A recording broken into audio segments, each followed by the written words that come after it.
Assalamualaikum warahmatullahi wabarakatuh. Selamat datang di kelas online. Pada video kali ini kita akan mencoba untuk membuat aplikasi Java yang terkoneksi dengan database MySQL. Aplikasi yang akan kita buat adalah aplikasi akademik. Jadi nanti di situ ada data mahasiswa, kemudian kita bisa tambah, cari, dan lain-lain.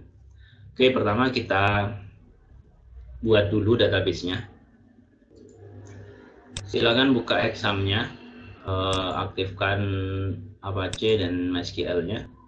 Oke, kalau sudah di close, kemudian kita buka browsernya. Dari sini kita buka phpMyAdmin.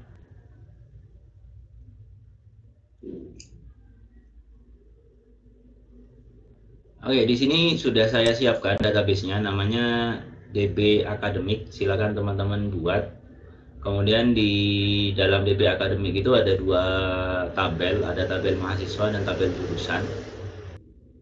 Kemudian di tabel mahasiswa ini kita lihat untuk strukturnya.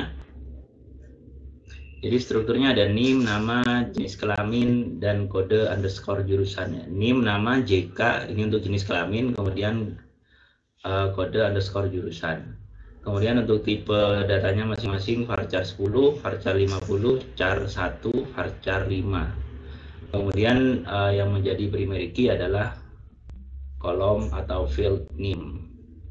Jadi silakan dibuat sama persis agar lebih mudah untuk mengikuti tutorial ini. Kemudian untuk tabel jurusan itu ada dua kolom. Jadi kode underscore jurusan, kemudian jurusan. Tipe datanya varchar 5 dan varchar 25, kemudian yang menjadi primary key adalah kode jurusan. Jadi nanti tabel mahasiswa dan tabel jurusan ini terhubung lewat kode jurusan. Selanjutnya jangan lupa kita isi datanya masing-masing pada tabel jurusan dan tabel mahasiswa untuk contoh. Jadi di sini untuk tabel jurusan, di sini saya sudah punya datanya. IF, TI, kemudian jurusannya informatika dan teknologi informasi. Untuk inputnya kita bisa pakai tab insert ini. Jadi contoh TE, kemudian teknik elektro. Kalau sudah tinggal simpan. Kemudian lakukan hal yang sama untuk mahasiswa ya. Jadi kita masuk ke tab insert, kemudian diisi NIM-nya, kemudian namanya, jenis kelaminnya ini pakai kode L dan P, kode L atau P.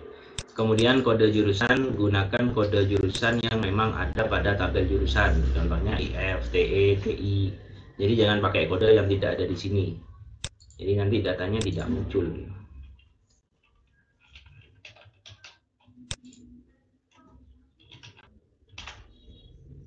Wati, jenis kelaminnya P, kemudian kode jurusannya TE ya. Oke, kalau sudah simpan.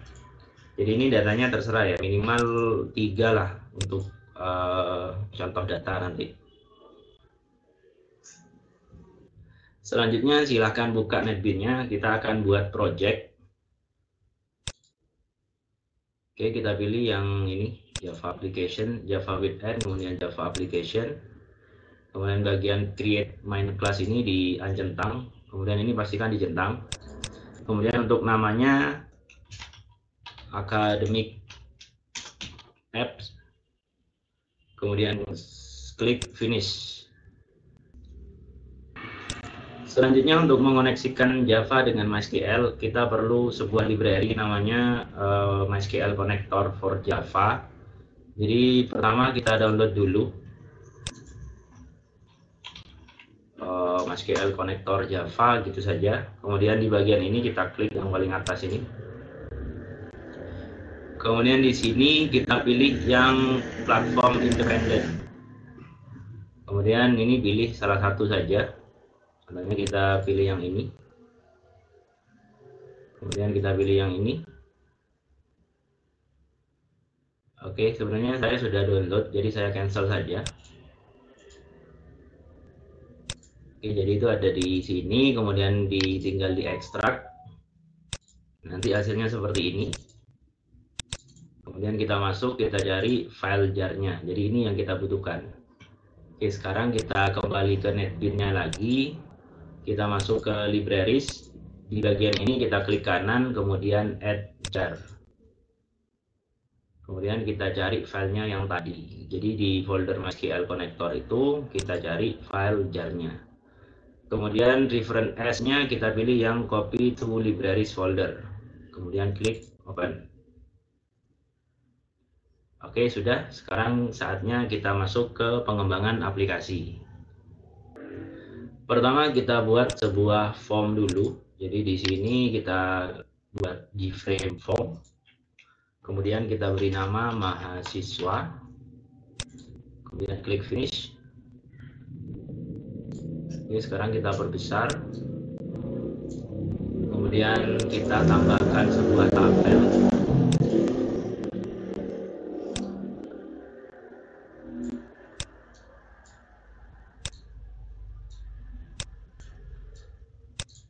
Oke, kalau sudah kita masuk ke bagian coding.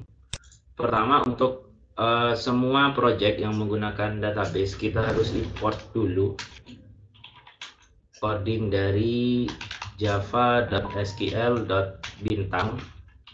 Jadi karena kode-kode yang dibutuhkan ada di sini semua.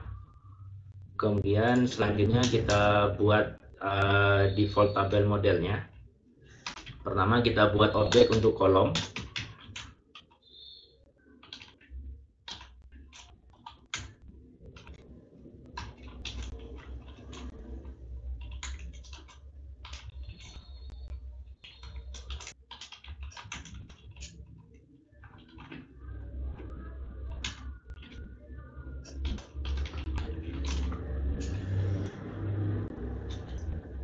Kemudian baru kita buat default tabel modelnya. Pastikan kita menggunakan kontrol spasi.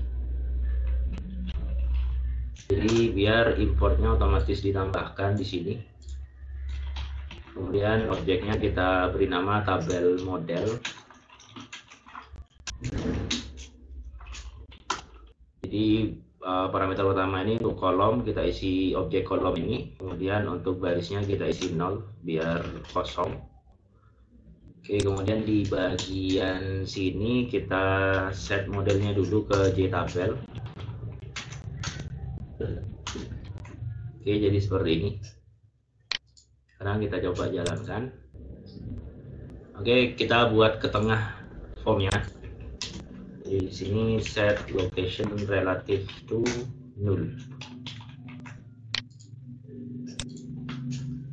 Oke, jadi seperti ini. Sekarang kita akan coba load datanya dari database dan kemudian kita tampilkan di sini. Sekarang kita buat fungsinya dulu untuk load datanya. Public void load data. Oke, pertama kita kosongi dulu tabel modelnya.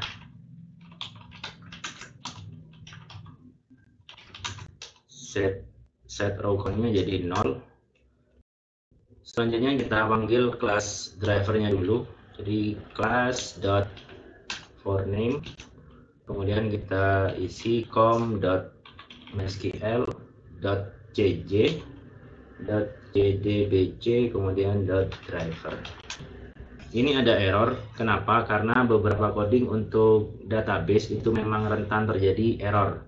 Dan di Java itu ada aturan kalau coding rentan terjadi error maka harus dimasukkan ke dalam try catch. Jadi ini saya cut dulu, kemudian saya tulis try, kemudian kontrol spasi saya pilih yang atas ini, kemudian kita masukkan ke sini. Oke, jadi seperti itu. Kemudian di bagian exception-nya kita buat seperti ini. Jadi nanti kalau ada error ketemu errornya apa. Oke, selanjutnya kita buat koneksi. Connection, kemudian nama objeknya con, kemudian driver manager dot.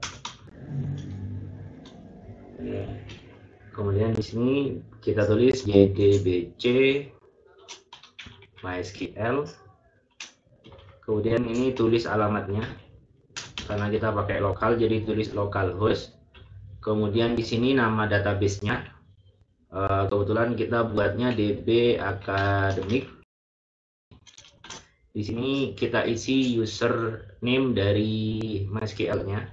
Kalau kita tidak pernah merubah, username-nya adalah root. Kemudian di sini kita isi passwordnya. Kalau kita tidak pernah memberi password, berarti passwordnya adalah kosong. Oke, jadi seperti ini. Kemudian selanjutnya kita buat statement.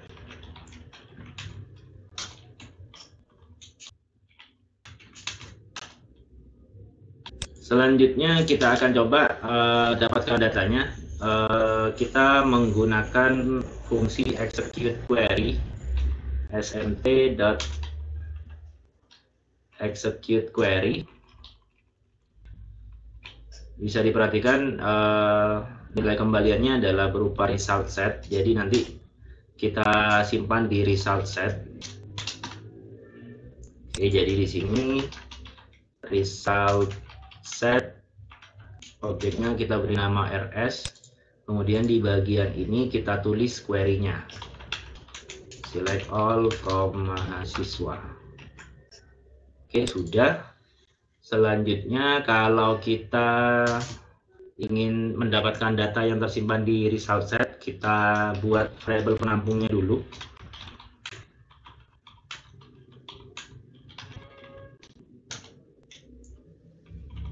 Kemudian kita buat perulangan. Jadi rs.next. Kemudian di bagian ini kalau kita ingin mendapatkan nilai pada masing-masing kolom, kita tinggal panggil rs.getString. Kemudian di bagian ini kita isi sesuai dengan nama kolomnya. Jadi nama kolom di database itu kan untuk NIM namanya memang NIM, jadi memang sama. Kemudian kita copy paste semua.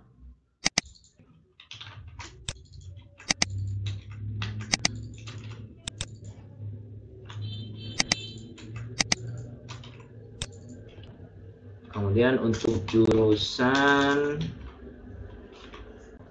di sini untuk kolomnya, nama kolomnya itu di database adalah kode jurusan. Kalau sudah kita dapat, maka kita masukkan ke tabelnya. Tabel model.addRow, new object NIM, nama, JK, jurusan. Oke, setelah ini jangan lupa fungsi load data itu dipanggil di sini. Oke, sekarang kita coba jalankan. Oke, sudah masuk. Cuma untuk kolom jenis kelamin dan jurusan harusnya tidak ditampilkan seperti ini. Jadi jenis kelamin itu harusnya ditampilkan dengan teks laki-laki atau perempuan, bukan dengan kodenya.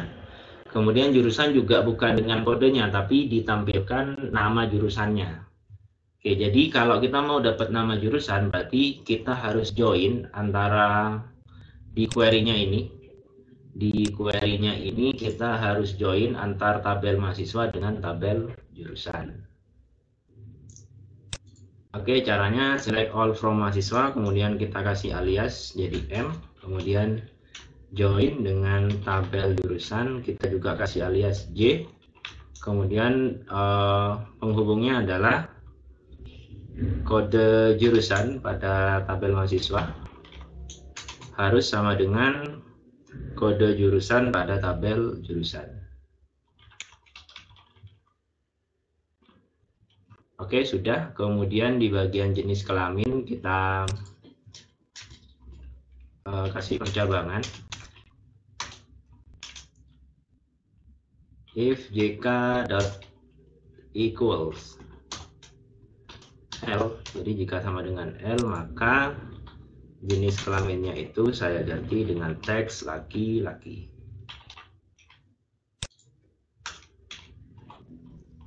Kemudian jika tidak, maka bisa dipastikan bahwa jenis kelaminnya adalah perempuan. Oke, sudah. Kemudian untuk jurusan kita ganti di bagian ini. dengan nama jurusan, karena jurusan itu sudah bisa didapatkan dari query karena sudah dijoin dengan tabel jurusan. Oke, sekarang kita coba jalankan. Oke, jadi seperti ini. Jadi jenis kelaminnya sudah berupa teks, kemudian jurusan juga sudah berupa nama jurusannya. Untuk tambah mahasiswa akan kita lanjutkan pada video selanjutnya. Semoga bermanfaat. Assalamualaikum warahmatullahi wabarakatuh.